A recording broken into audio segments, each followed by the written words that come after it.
PR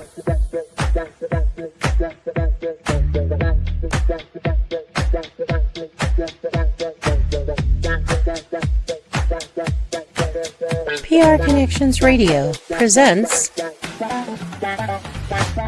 Ethics Realty is a full-service real estate agency that provides a service for finding the ideal property for residential, commercial, and investor-centered clients. Whether you're a first-time buyer or a seasoned buyer or investor, they provide service to all and listen to understand your goals and needs. For more information about their wealth and investment-centered services, call 702-518-1606 or visit their website, ethicsrealty.net. Welcome to Watching Mental Health, where we break down the stories, stigmas, and research in mental health. It's time to have an open conversation. So let's talk about it. Hi, everyone. Welcome to another episode of Watching Mental Health. And I'm so excited because we have a really great episode today where we're going to be diving into a really important topic. We're going to be breaking down stigma. And I think we're all going to be learning a little bit because my guest today is Mike Cuevas. And he didn't just survive trauma, he survived losing himself. And living with dissociative identity disorder, he spent years navigating internal chaos, missing time, and identities really built for war from that trauma. His memoir, The Many Faces of Me, exposes the truth that most people never see, which is what DID feels like from the inside, why the mind really fractures, how to find healing, and how to break down stigma around this subject that I think is so confusing for so many still to this day. And so on this episode, we're going to be turning silence into understanding. And with that, I'm so excited to bring onto the show Mike Cuevas. Welcome to Watching Mental Health. Thank you, Katie. I appreciate it. Thank you for inviting a voice to a room that hardly ever gets invited. Thank you. Absolutely. And that's exactly it, right? Is this topic is so stigmatized. People hear DID, they hear dissociative identity disorder, and they just don't really understand. And I think that really we need to be breaking down these walls by talking to people like yourself who have had these lived experiences. And you're really the expert in that, in somebody who's had this lived experience. And so with that, before we get into what DID is, I first always like to ask my guests a little bit about, just who they are in their own words. And so, tell us a little bit more about yourself. Well, my name is Mike Cuevas. I'm a father first, author, speaker, and now I'm an advocate. Especially because I do live with dissociative identity disorder. I help people understand that DID is not broken.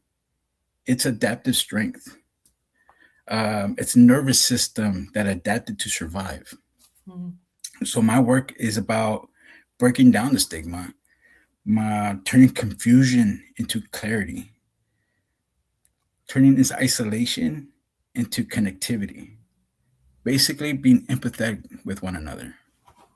Yeah, absolutely. And I think that that's really essential to be an advocate in this space and, to be a speaker on breaking down some of these stigmas.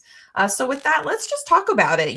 What is DID? I think people maybe hear that term and they get confused, or perhaps they confuse it with things like schizoaffective disorder, or they confuse it with multiple personality disorder, that kind of common, phrase that's thrown out that, really doesn't identify what DID is. So let's talk about it. So what is it? And, why do people get so confused maybe around this topic?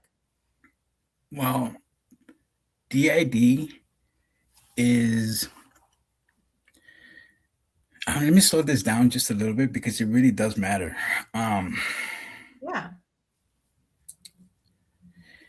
DID was a way to develop a nervous system to be able to absorb a traumatic event.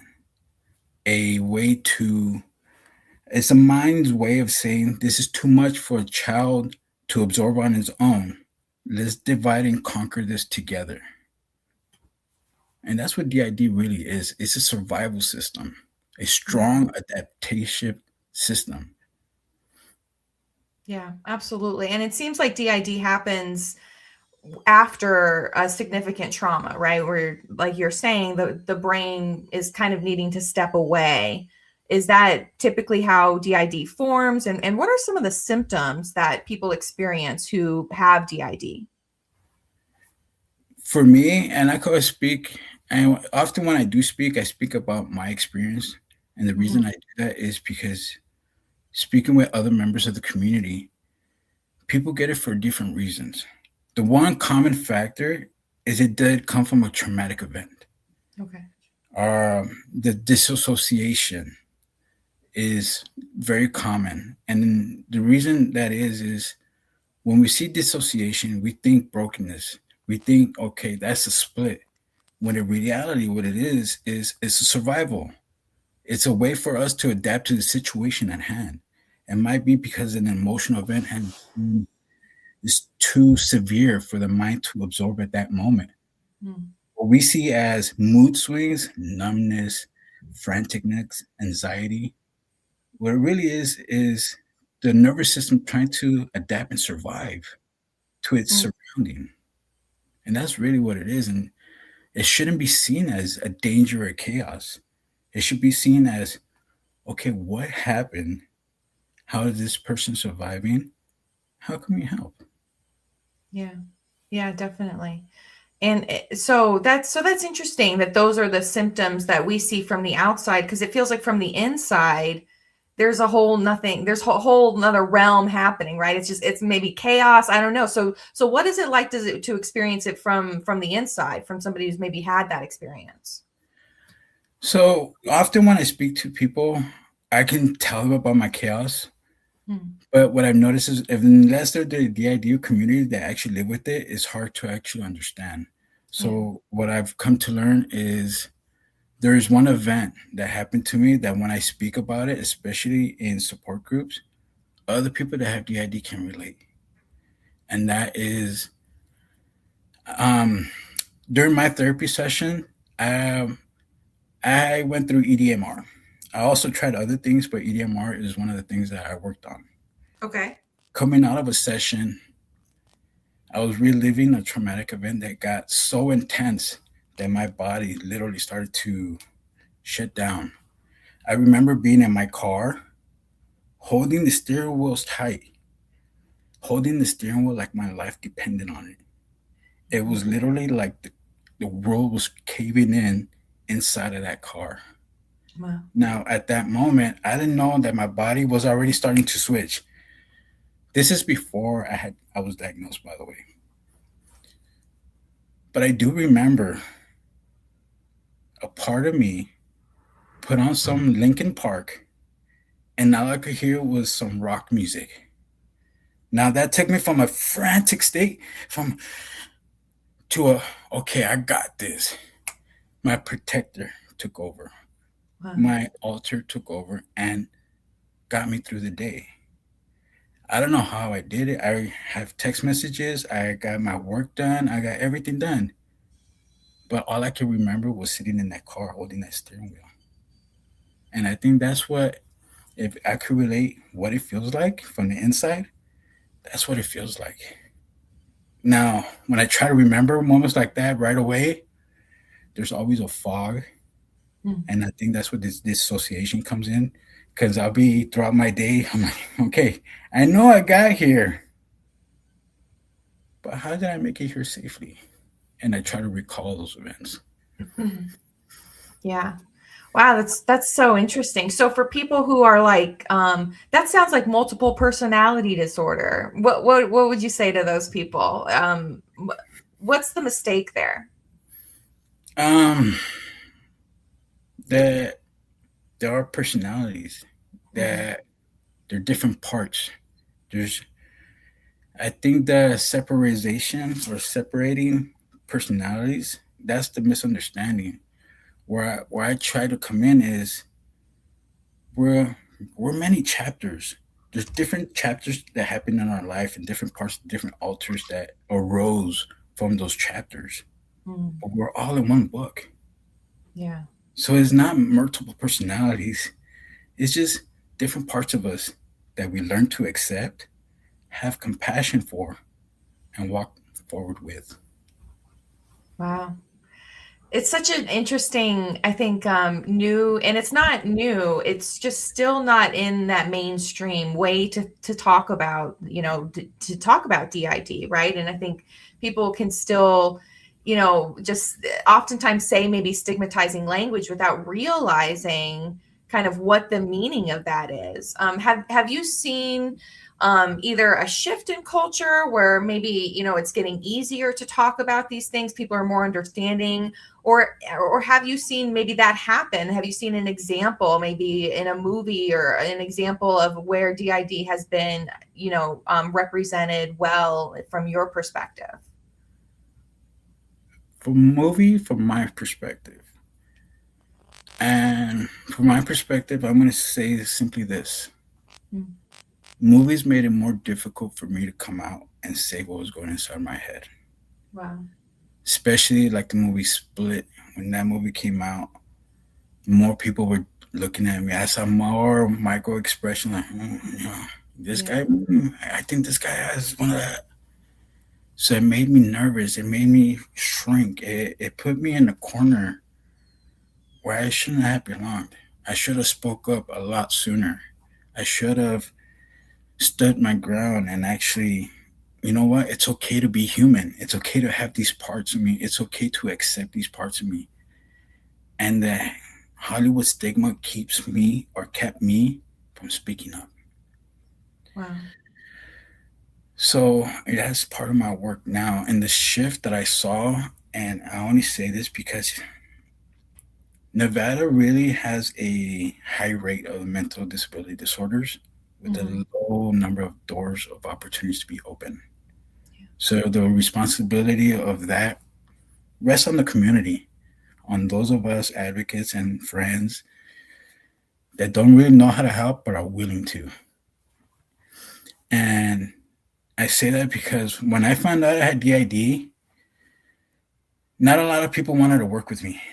I wanted to reach out to therapists that specialize in DID, and the list was so short and so forthcoming that it made it nearly impossible for me to continue my healing, for me to continue my process of understanding. And I got to a very low point where I got dehydrated from life. Wow. I got exhausted of trying to keep everything internally intact. Yeah. That it led me to a gym.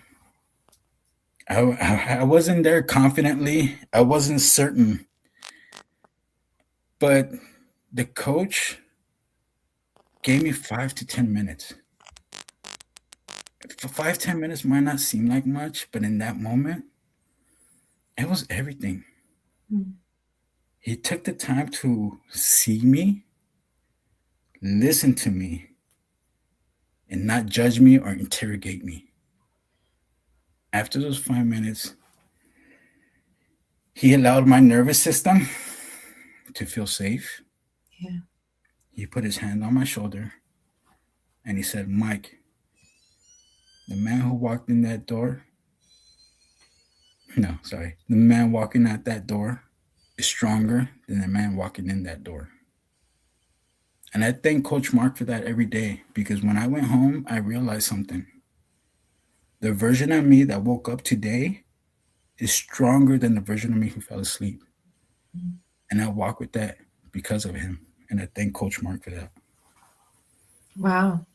That's amazing. And it sounds like what you needed was safety, and what you got was, and finally you got that, but that must have been so difficult to have to go through those barriers to finally get there. And you're right, Nevada, our numbers are not good, and people are struggling, and people are slipping through the cracks all the time.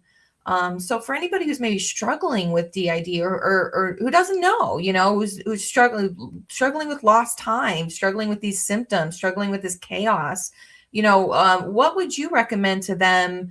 How would you, help, or how would you recommend that they find that first step in safety, that they're able to reach out for help?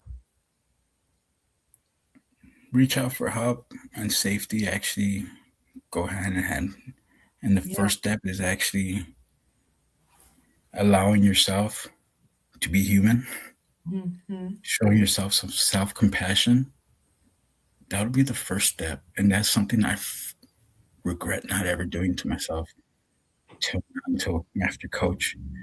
It took a boxing coach to tell me you have to have compassion for yourself, right? Right. Um, but that would be the first step. Once you have self-compassion for yourself and once you allow yourself to be human, there's always first step after that is tell somebody. Mhm. Somebody, anybody. It could be your neighbor, it could be your dog. Honestly, what helped me more than anything was NAMI here in Vegas off of Charleston. They Mhm. have free peer support group every Wednesday. And there's nothing more calming and satisfactory to hear somebody else say what's inside of here. Yeah. To know that you're not the only one dealing with it. That's why I'm thankful for NAMI. Their doors are open Monday through Friday. Like, I think you have background in NAMI, don't you? I love NAMI. I do. I love NAMI. And yeah, NAMI Southern Nevada is where I started and was introduced to the organization. And you're absolutely right. They have peer support groups. They also have family support groups. And so, you can come in as that loved one and you can come in as that person who's struggling and NAMI's there for you. And I think that's so amazing that you say that because truly, we say you're not alone and people don't understand I think the power of that until they are struggling and somebody's saying it to them in that moment, right? Like, you're not crazy. Like, it felt great. It Yeah. felt amazing to hear somebody else says, you know what? Yeah, there's people out there that I'm fighting with. And Yeah. that time I was no longer fighting with them, but to hear somebody else go, I'm like, all right, dude, I know where you're at. Right. I'm great. Thank you. Thank you. Thank you for sharing where you're at. Let me hug you, man. You're not by yourself, bro. You got better days ahead. I love Yeah. it. Oh my gosh, I love that. And that gives me chills. It's so powerful, that power of human connection in a recovery and healing journey. And so let's talk about that a little bit. What did your recovery journey look like? You mentioned EMDR. Was that helpful? Was that triggering? And what are some of the other tools that you've picked up to really help on your healing journey? Um, well, I had to understand that the healing journey was really my life Mm, because up until recently, I avoided therapy. yeah. Of course, because of the stigma behind it, but also because I have a past traumatic event that kept me from reliving that. So it Yeah. kept me from seeking help. Mm-mm. So throughout my life, I've developed tools. Like, I'm a fan of Batman. I am Batman, you know? His utility belt. So you had a utility belt. So you had a proper tool, a proper weapon for every scenario. So throughout life, I'm like, all right, I developed this tool, which was meditation. Then a couple years later, I found sound meditation, drumming. Sound, oh my God, drum therapy is amazing. But when I actually got real therapeutic help, Yeah. I went through EDMR, I went through IFS because prior to my therapy, I was already started talking to them. I was already starting to acknowledge them, but I was more shameful of them. And I Mm, think that's where the journey actually became the battle because the journey is like, okay, I'm living life, forget. But nah, there came a point where I'm like, you know what? I got to understand what's going inside of me here so I could be a present father, so I could be present, period. There was a there was a moment where I finally said this was enough, and I truly forget where I heard it from. But when I heard it, it was kind of a light bulb moment. Ding. yeah. When you decide to heal, not only do you heal yourself, but you heal 7 generations after you. Wow. And that to me was more important than anything because I was raised with a poor ethic. My dad had 3 jobs, my mom had 2 jobs, And I was raised like, no, you just work your ass off to work and work, work, work, work, work, work. So I Mhm. thought wealth was money. And when I started this healing process, I'm like, what true wealth is teaching my boys how to deal with their emotions, to not live with trauma, to have confidence, to be able to stand up for themselves at this young age, and to thrive in life. That's true wealth. And after I heard that, okay, I need to get better. Let me walk my ass to a boxing gym right now. That's beautiful.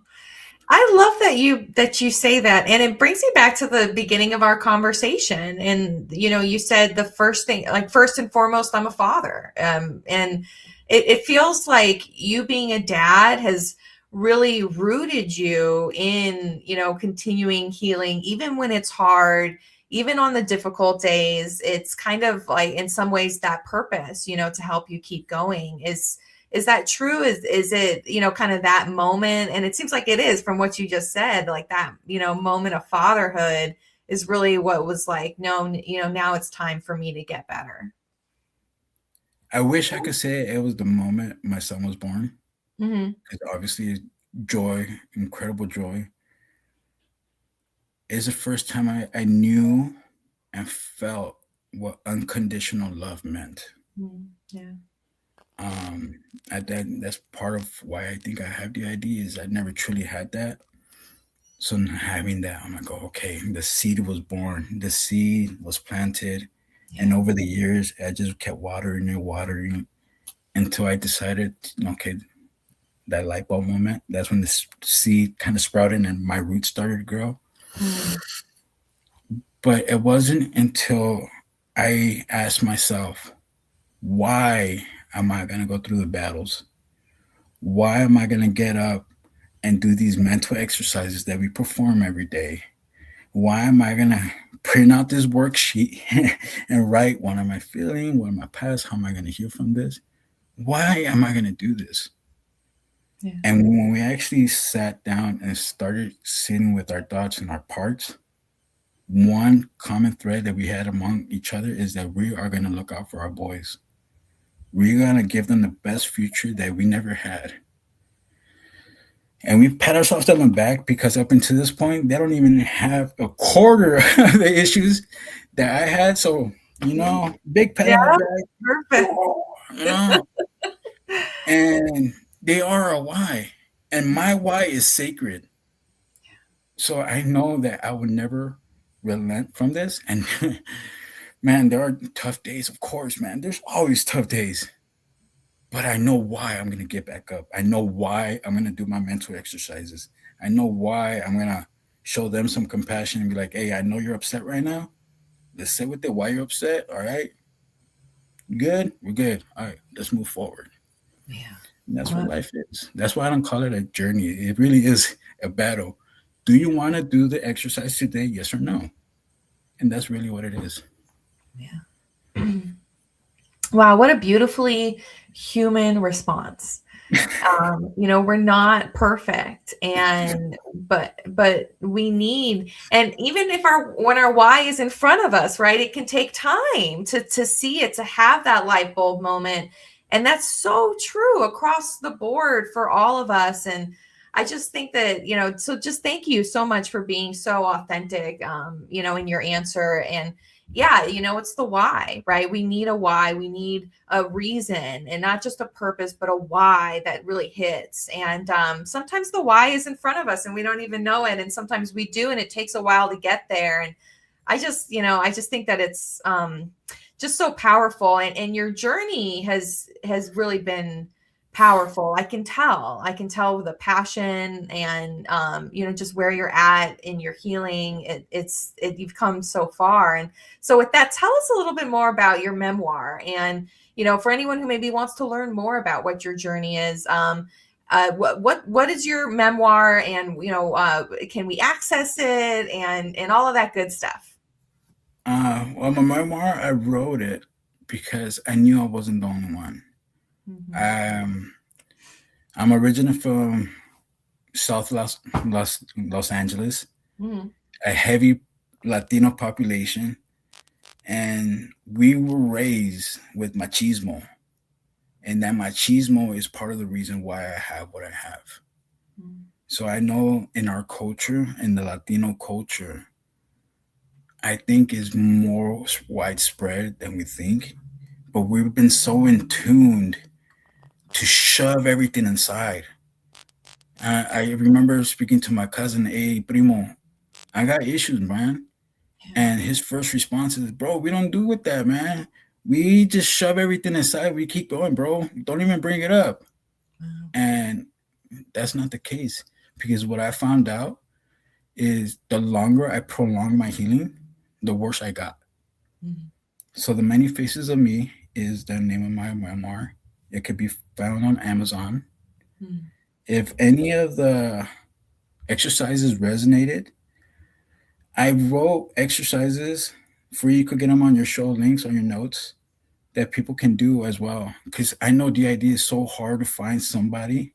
So I made grounding tools that can help. Wow. Awesome. Okay, cool. So I definitely am going to want to get, the link to your book. And so then we can, link that and have that available for people. And that's just I think that's so cool. Like you're really out there, not only advocating on behalf of people who are struggling, but then this book is actually reaching out to those people as well, is what it sounds like. So I think that's really awesome. So before we get out of here, I want to ask you one more question that I always like to ask my guests who are in this space. And I'm just really interested in what you have to say here. And really the question is, for anyone who may be struggling or maybe who has a diagnosis of DID, is it something that you think that they can overcome, right, quote unquote, or something that you live with for the rest of your life, and you need to have kind of tools in your tool belt at hand to manage that diagnosis? Is it something where you can work through the trauma and get better and never have to worry about it again, or are you always going to have a little bit of kind of needing to manage those symptoms? I don't think a mental disorder is something you can overcome. It's definitely something you have to integrate as being part of you, as accepting yourself, being true to yourself, having compassion for yourself. If for anyone that just got diagnosed, dealing with the diagnosis, I would have to say this: you're not broken. You have a strong adaptive survival system that is stronger than you think. That doesn't mean you're broken, doesn't mean you're crazy. It means you're stronger than you think you are, because you still endured to be here. The version of you that's here today is stronger than the version of you that fell asleep, period. That's beautiful. Thank you so much. And, again, thank you just for your authenticity, for showing up, being willing to tell part of your story. It can be so hard, right, to get out there and to be real, to open your heart. I've been hosting this show for 2.5 years, and I still haven't said some of my story. And so I really just, my hat's off to you. And it matters, because the people who are struggling need to hear it, right? And if it's just one other person that hears this episode and that makes a difference, then I feel like we did our job. And I'm just so grateful again, that you came on here and we're so open. I'm grateful that you allow us the space. Thank you. Thank you so much for allowing us the space to actually convey this, because mental health does matter. It matters because we should feel safe within our own minds. Yeah, absolutely. And anytime, I always want to be an open, space, an open and safe space for us to have these conversations and to really get it out there and to break down that stigma and to turn silence into understanding, right? So again, thank you so much for being here. Thank you for everybody who's tuned into this episode. This was such a powerful episode for me to hear about, your experience and about DID from somebody who has had this diagnosis. And, we're here every first and third Wednesday of the month, to have these authentic conversations, to get real, to break down these stigmas. And so please join us. And then if you can't join us live on the first and third Wednesdays, see all of our episodes at katierosewechter.com. Thanks again, everyone, and have a great one. This podcast is brought to you by Envision U. Envision U has discovered how to impact spirit, body, and soul with spray technology in just 30 seconds. With Envision U, you can achieve optimal health and start living the life you have always dreamed of. Use the promo code envisinu.com/VernDix to take control of your health naturally. PR Connections Radio thanks you for watching this podcast. Check out more episodes of this show and our others at prconnectionsradio.com.